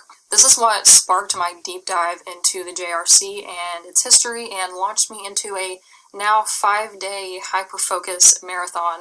I'll link the full interview below, just echoing my earlier content warning. It's from the 70s, so it's quite offensive. So lots of outdated language and words that are now slurs. So this interview was with Ivar Lovaas. The late clinical psychologist is credited with early behavior modification therapies, or the beginnings of ABA, or adaptive behavior analysis, for autistic children, and also developed the practice of conversion therapy. Great. So his therapies used aversive tactics like electric shocks, slaps, and verbal reprimands. That was supposed to be in addition to, like positive reinforcement. The end goal of his treatments was to take an autistic child and make them quote-unquote indistinguishable from their non-autistic peers. The studies lasted from the 60s all the way up to the 90s, and it is worth noting that his studies are unable to be proven or replicated due to ethical concerns. So here's a brief summary of the interview. The interviewer asks him to describe the characteristics of an autistic child. So basically he says that as they are disturbed, do not enjoy being held, don't play with other children, they don't respond to noise or verbal commands, don't have speech, or they just repeat what other people say. And this sums up the attitude of that time period. He says that parents of the children he worked with were very nice people, so it was hard to believe they would produce an autistic child. So that's why there was such a big rush in psychology to sort of figure out how to fix it. One of the key takeaways of the interview was that his therapies were designed to stop autistic behaviors, which are things like sensory meltdowns, self-stimulation, which we now refer to as stimming, and also self-destructive behaviors. And that can be really confusing or frustrating for someone with autism. You don't know how to ask, you don't know how to get help for it, you just are different and you have different feelings from other people don't understand. So that's why like self-destructive behaviors and things like that are not uncommon. But in most cases, they can be redirected to some degree. So anyways, my tangent was that things that autistic people do are not inherently wrong. They're only wrong to society because they're different. And society hates anything that's different. So anyways, moving on, Mr. Lovaas. So he explains how he used spanking, full body restraints, verbal reprimands, and electric shock to get his subjects to stop unwanted behaviors. Then later in the 90s, he admits that aversives were only temporarily effective and became less effective over time. Imagine that. Which, by the way, did I explain what aversives were? Okay, so aversives are basically like what I just said, like spanking, restraints, verbal reprimands, shock, that kind of stuff. And there are more that the JRC uses that I'll mention in a minute. So all of that, like boiled down, the name for all of that would be Applied Behavior Analysis, or ABA. So an ABA is still very much in use today, and it's meant to change a person's behavior to be more socially acceptable. And it's also not just for those with autism, it's also for brain injury rehabilitation, dementia, substance abuse, phobias, etc. ABA is in and of itself very controversial due to the emphasis on assimilation instead of acceptance and the history of aversives. So with that background, your mini psychology lesson out of the way, let's move on to the JRC.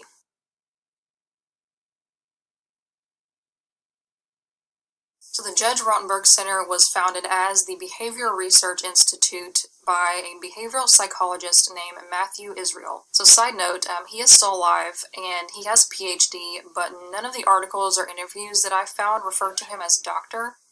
So I'm just going to refer to him from here on out by his last name, Israel. I could not find out why he was not referred to as doctor despite having a PhD, so do with this as you will. So just a little bit of background for this next section. It's not like terribly important, but if you've studied psychology at all, even just intro level, like in high school or something, you've probably heard of B.F. Skinner. He developed the methods of like operant and classical conditioning, basically the systems of reward and punishment that would help modify someone's behavior. And most of his studies were done on rats, but he was very influential in psychology, so there's no denying that. And Ivar Lovaas was actually inspired by B.F. Skinner. But when Matthew Israel was in college, he read a novel, fictitious novel, written by B.F. Skinner called Walden 2. But in this novel, the characters built a utopia by conditioning the residents of a commune through the behaviorist principles of reward and punishment. So Israel says this was like a quote-unquote religious conversion for him, and then he later went on to graduate school and studied under B.F. Skinner. And this is where my research took a turn. So Israel went on from there to attend a Walden 2 conference. There was a conference for the novel, and he started an organization for others that were also interested in trying to create one of these utopian behaviorist communities. So in 1967, he tried for the first time to build a utopia. So he built a small communal house and met a woman with a 3-year-old daughter who allowed him to perform experiments on her, the daughter. So he says the little girl has a screaming problem, and he kept trying to modify her behavior to get her to stop screaming, and it wasn't working. So one day he says he snaps her across the cheek and she stops. But eventually he reports that he only had to just shake his head and she would stop screaming. So he tried a second time in a different house, and I couldn't find what happened there. But he explains to an interviewer that he didn't get very far with his first 2 attempts because the subjects were just able to leave or, move out. So he started a school. In 1971, he started with 2 patients, teenagers with schizophrenia and autism, in a day school in Rhode Island. This was the beginnings of the Behavior Research Institute, which would later go on to become the Judge Rotenberg Center, after a few different iterations and moves of the BRI. So in 1977, he founded a sister branch of the BRI in California and applied for a license to operate a group home. And this was actually ideal because he could control most of the environment, much like the setting of Skinner's novel, Walden 2. But his application was denied by the California Department of Health due to the lack of meaningful peer review, unnecessary use of painful aversives, insufficient evidence that he was responsible enough to comply with regulations, and the fact that he was unlawfully practicing psychology without a license. So without a license, the school got shut down, and they all lived happily ever after the end. Unfortunately, that's not the case. A group of parents of the kids that he was treating helped him to rebrand as a co-op and then reapplied for a license. So thanks to ex-governor of California, Pat Brown, they not only received the license, but also the only permit ever granted by the state of California to use physical aversives. So in 1979, a former staff member filed child abuse charges against the institute. After an investigation by the California Department of Social Services, their abuses were noted as improper and unsafe use of restraints, humiliating punishments, failure to provide proper nutrition, failure to provide proper medical care, several injuries from aversive interventions, and the destruction or altering of records. This is a common theme. It was also noted that the school threatened to expel children if their parents spoke out or questioned the institute. So after this, their license to use aversives was revoked, and Matthew Israel was forbidden from setting foot on the property in 1982. However, on July 17, 1981, these practices ultimately led to the school's first student death. Danny Aswad was just 14 years old and passed away while restrained face down on his bed. At that time, the institute was not authorized to use restraints on students, and Danny had previously had a rod surgically implanted into his back because of a degenerative back disease that was caused by his treatment there. Subsequently, the school relocated to Massachusetts, where corporal punishment was illegal, but of course they were granted permission to use physical aversives in 1983. So I guess Massachusetts didn't ask for references from California. Oh, the good old days before the internet.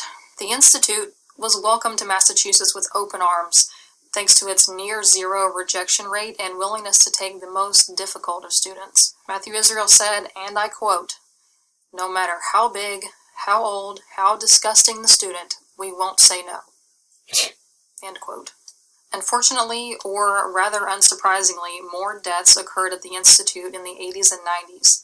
I'm trying to rein myself in, retain my humanness. This next one, I can't.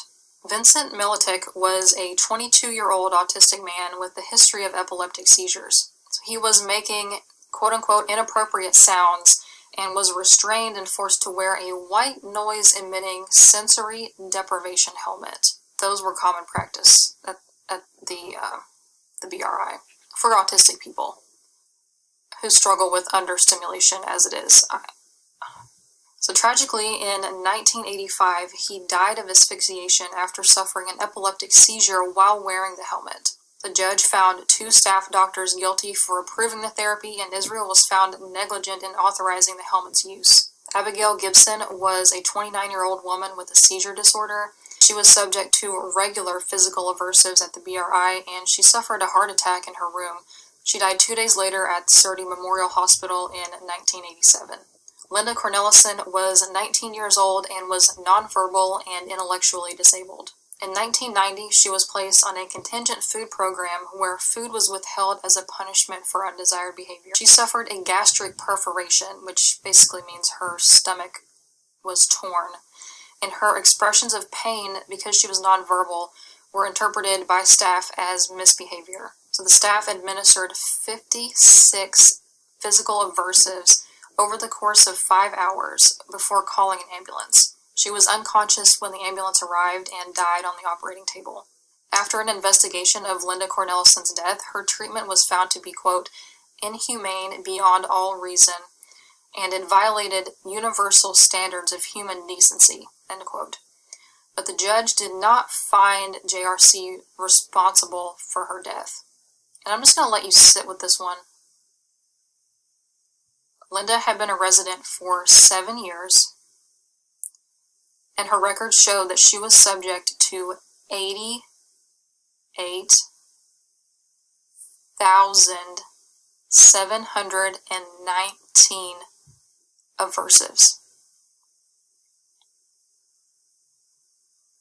So just to, I don't need to justify this or reason it any. It's like the judge said, it's inhumane beyond all reason.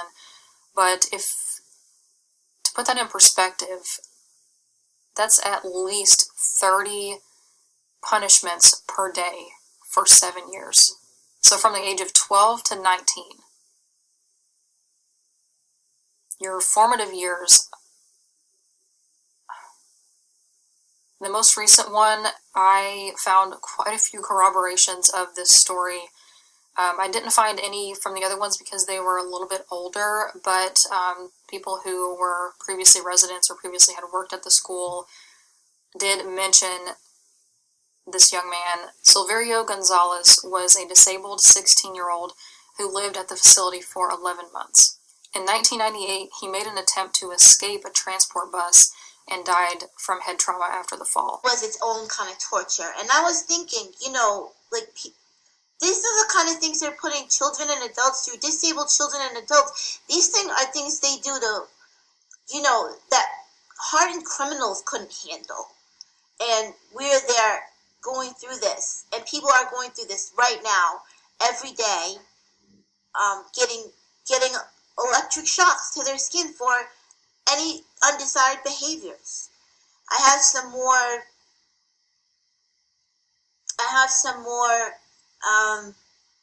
drawings just to kind of illustrate how they do things.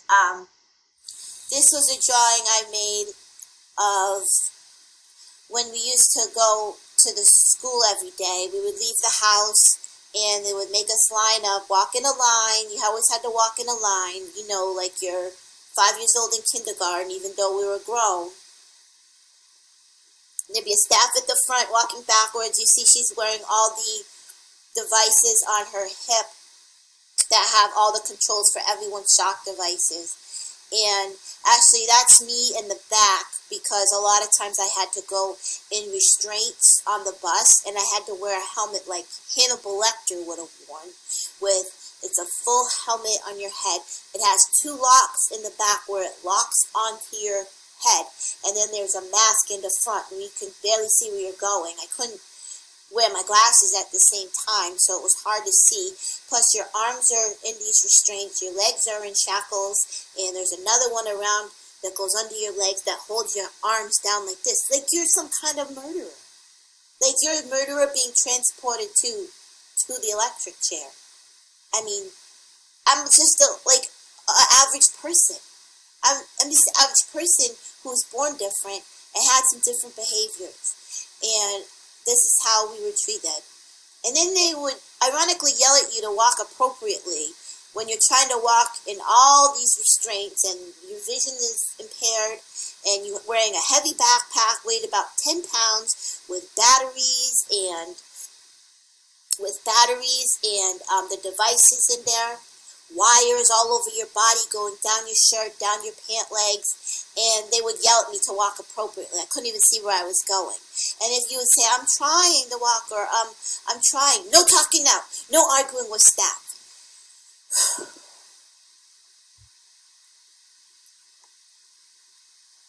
And I just think about it now, how different my life is. People treat me, like a person and with respect, and how much better I'm doing. I'm doing so much.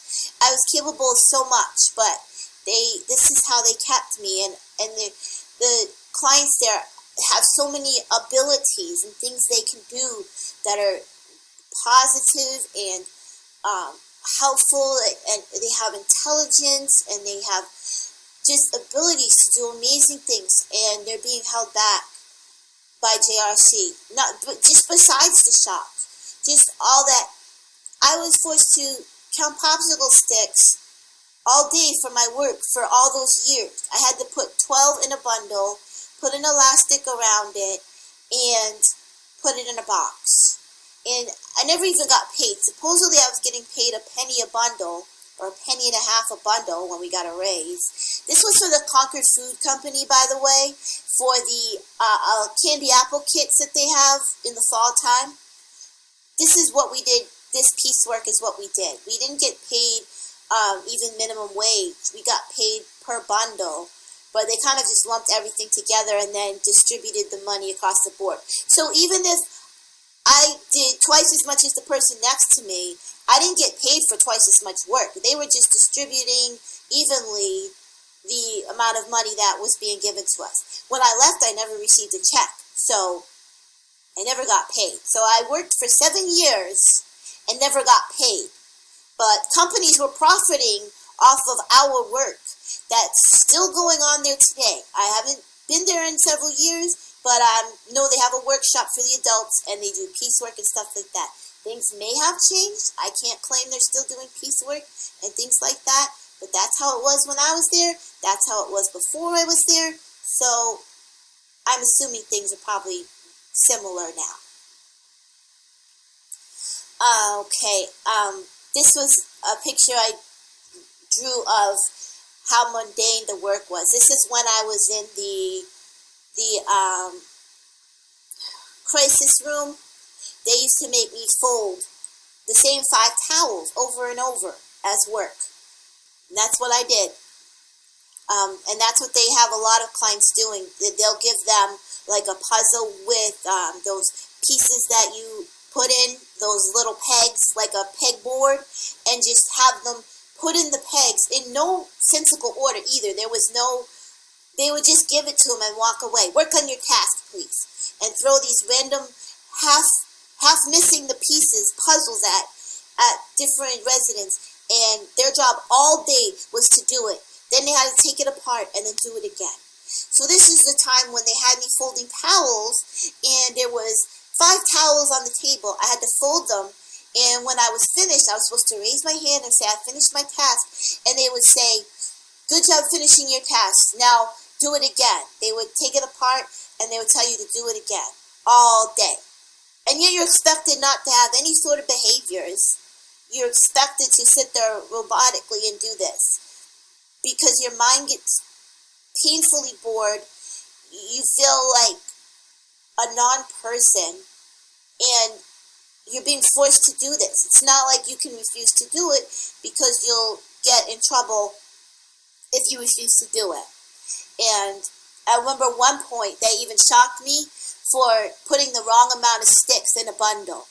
I remember Rosa Ospina shocked me because they were yelling at me to work on my task. Not following directions to work on your task, work on your task. So I was trying to put the popsicle sticks in a bundle while they're giving me directions to bundle the popsicle sticks. Because if you don't follow the directions, you get shot for non-compliance. So they were giving me directions to bundle popsicle sticks for another company's profit. They were giving me directions to bundle these sticks, and they were giving me rapid-fire directions to do it. So I was trying to hurry up and keep up with their directions, and one of the bundles ended up with 11 sticks. They counted it. They had less than 11 sticks, and they shocked me. They shocked me for making a mistake, for not putting 12 sticks in the bundle while being given rapid-fire directions to bundle popsicle sticks for another company's profit. This is what's going on inside there. This is the truth. This is the truth, and I'm letting people know the truth, what's going on inside there. Oh, they have these pictures. Oh, it's beautiful, and our residents have beautiful homes to live in, which is true. They have beautiful rooms and beautiful houses. Not that you ever get to enjoy them, because you're always at the school doing work or some kind of other thing at the school building, and they have these beautiful stairwells and abstract art everywhere, and they take people through and look at all these beautiful things that are going on. And this is what's really going on in the classrooms. When people do tours, of course they switch it up, fix everybody's clothes, make sure everybody's looking happy, doing these things. But this is the truth of what's going on behind the doors. This is the truth of what was going on when I was there, what I went through, that I can attest to. Another major issue and problem that goes on there is the lack of sleep that the residents get. I drew this picture to illustrate how it was to try to sleep there, because your light has to stay on. You have all these wires connected to your body and electrodes all over your body while you're laying in bed, and then the staff will stand right outside the door and in the hallways just talking and laughing, just having a good old time, making so much noise. They have alarms over your bed so that every time you move, the alarms will go off, and you'll hear the alarms all night from everybody's room. Every time they turn over or get up, alarms go off. It is very hard to get sleep there. Early on in my time there, I was trying to sleep with all these electrodes all over my body and pinching me, and I couldn't lay on my side because I was laying on wires and electrodes and plastic pieces and metal locks. And then the staff, I was one-to-one at the time, was standing right there next to my bed and just talking to someone as if I wasn't a human, as if there wasn't a human trying to get sleep, which every human needs. And I remember I said, please, I can't sleep. And they said, no talking now, no arguing with staff. And then they gave me a direction, ironically, to go to sleep. Now, following direction to go to sleep, go to sleep. And then they turned around and continued talking and laughing and right next to my bed, literally standing 3 feet from my bed. Light was on, alarms going off, doors open, so I'm hearing all the noise going on outside the door. And I snapped. I lost it. I remember I just jumped out of bed and I hit my head on the wall. I hit my head on the window. It broke the wall. It broke the window. And I just snapped. A human can only take so much. And like the Navy SEALs are trained, they go through their sleep deprivation and all this because, why did they put them through that? Because it's so hard. It's such a difficult thing to go through, that people go through training just to be able to handle situations like that.